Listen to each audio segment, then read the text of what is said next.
So for today I have collisions and some object that can slow us down a bit, and of course I can collide with the trunk. If we see up closer, let us see an object, its collider. We can see F1 menu, camera. So now we see the geometry. Here we see the helpers. So in this case those are arrows. The tree has its own arrow just under the ground, and this is the old camera. It has a green nose. So this is those are helpers. Here we have the world orientation. The only part of map that exists is wrapped around this, those labels. So we have orientation by direction. But if we pass it, we are just coming from another end. It's working flawlessly. Turn off helpers, geometry, colliders. Those are colliders, so this is the geometry we are colliding with. So those planes look that way. If we turn colliders only, of course they are simplified. This is the part of the tree that is slowing us down if we collide with.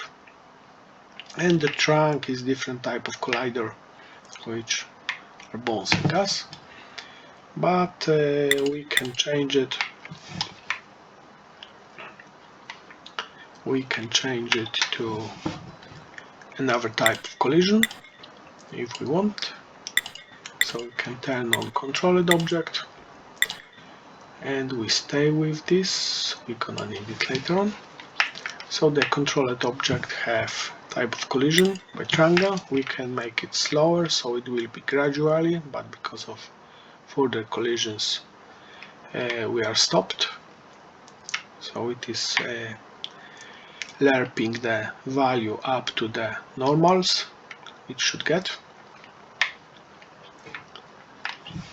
And what more we have here? We can change to other type of bouncing, so depend of what kind of collision I want to record. I have a different set of checking them. This one is only slowing us down. I can turn off collision completely, so we can see how the world is curving. Why we see this weird effect when we fly over the horizon, so world looks quite round.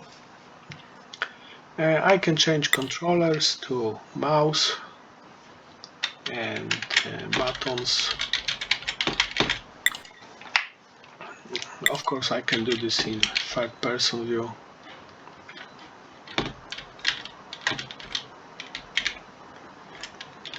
Just case don't have this partial values as the pad have.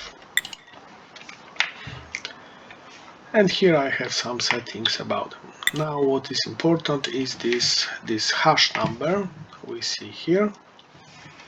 So if we check an object with check surfaces by mouse, we can read it, its ID, it's matching obviously, and the first value in this RGB A32 is distance from camera, so every text will have its distance from camera.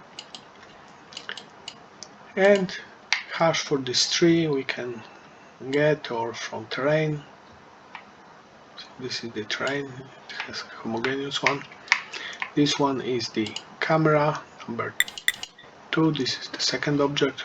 We can control it, so let's turn this one off and turn the small camera on. Yeah, we are now flying this camera. It's not camera, it's a controllable object, so if it would look like a tree, we can fly a tree.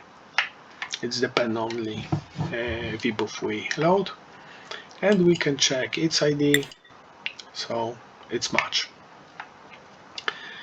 The tree have its own independent from terrain, so we need to check a pixel. Or the trunk. Trunk should have same ID as the rest of the tree because it is the same object. We can see its collider.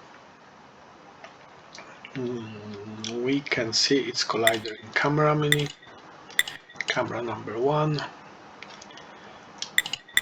So we see colliders. Here, and the surface. Okay, surfaces. How I generate surfaces.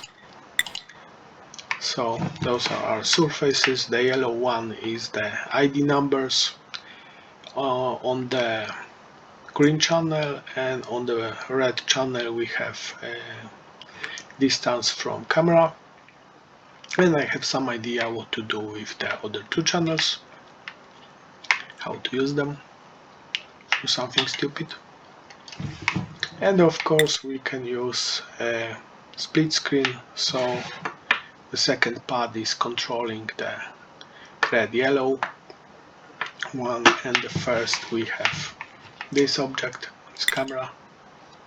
We don't need this. We can turn us from this camera to the first flyer,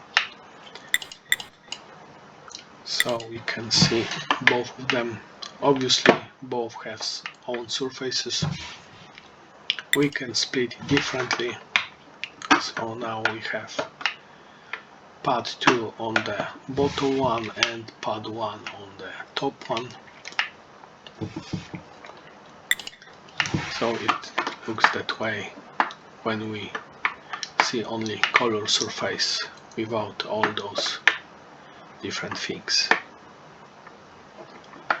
This is the colliding, and this is all what I have for today. Code should be in the description as always.